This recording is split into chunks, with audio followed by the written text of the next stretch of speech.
आणि भारतीय संदर्भामध्ये असं सांगितलेलं आहे की म्हणजे आर्थिक संधी वाढल्याने सामाजिक गतिशीलता ही मोठ्या प्रमाणामध्ये वाढत आहे. तसेच महत्त्वाचं असं आहे की समान संधी उपलब्ध होत आहे. त्याची व्याख्या सामाजिक गतिशीलतेमध्ये एखादी व्यक्ती असो, एखादा कुटुंब असो किंवा एखादा समूह असो, त्याच्यामध्ये होणारा बदल म्हणजे एका स्तरावरून दुसऱ्या स्तरावर होणारा बदल. सामाजिक गतिशीलतेचे प्रकार 8 आहेत. उभी गतिशीलता, आडवी गतिशीलता, आंतरपिढीगत म्हणजे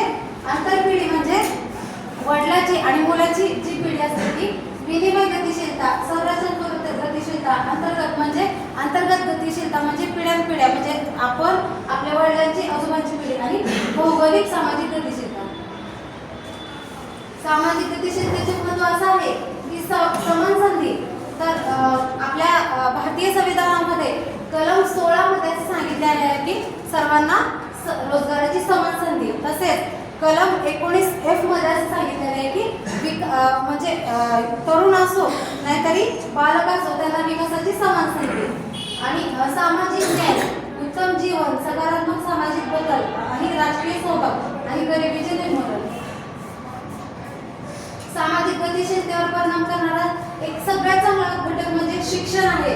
जो आपण उच्च शिक्षित होत आहोत त्यामुळे आपल्याला चांगले रोजगार निर्माण होतात. तसंच आर्थिक स्थिती आहे म्हणजे परिस्थितीची जी म्हणजे आर्थिक स्थिती आहे, आपली परिस्थिती जी आहे त्याच्यामुळे सुद्धा आपण सामाजिक गतिशीलतेवर परिणाम करणारा एक चांगला घटक आहे. जाती आणि भेदभाव, लिंग, कौटुंबिक पार्श्वभूमी. जर आपली कौटुंबिक पार्श्वभूमी चांगली असेल, जर वडील वकील असतील तर मुलगा सुद्धा वकिली बनू शकतो. भौगोलिक स्थान आणि सामाजिक संस्था आणि सरकारी धोरणे. आता सरकारी धोरणे अशा प्रकारची की जसं की लाडकी बहीण योजना, तसंच जननी माता सुरक्षा, आयुष्मान भारत योजना आणि आरोग्य आणि पोषण. जर आपले आरोग्य चांगले असेल तर आपण वेगवेगळ्या प्रकारचे म्हणजे संधी घेऊ शकतो.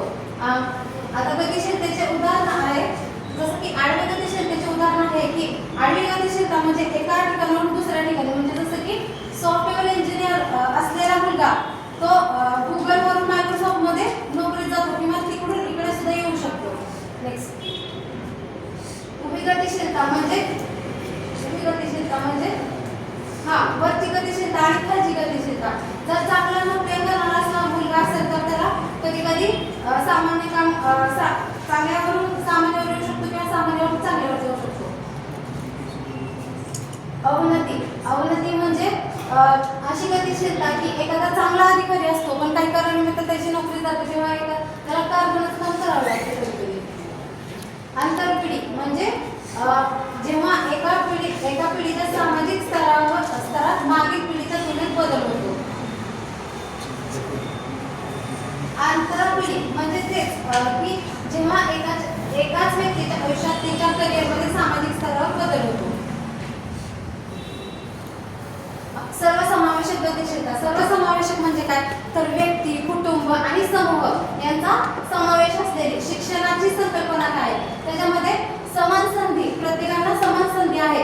विविधतेचा आधार म्हणजे शिक्षक असो असं म्हणत नाहीत की वर्गामध्ये कोणी हुशार आहे, कोणी ढेवा आहे, कोणी चांगल्या परिस्थिती आहे, कोणाची परिस्थिती म्हणजे अडचणीची आहे, असं कोणी म्हणत नाही की त्या विद्यार्थ्याला पुढे नाही यायचं, त्या विद्यार्थ्याला पुढे नाही यायचं. तर सर्वांना एकत्र आणणे. आणि आपण जसं कोणी वेगवेगळी जरी नोकरी करत असेल तरी आता आपण सगळे इथं एकत्र आहोत, एकत्र शिकतो आहोत.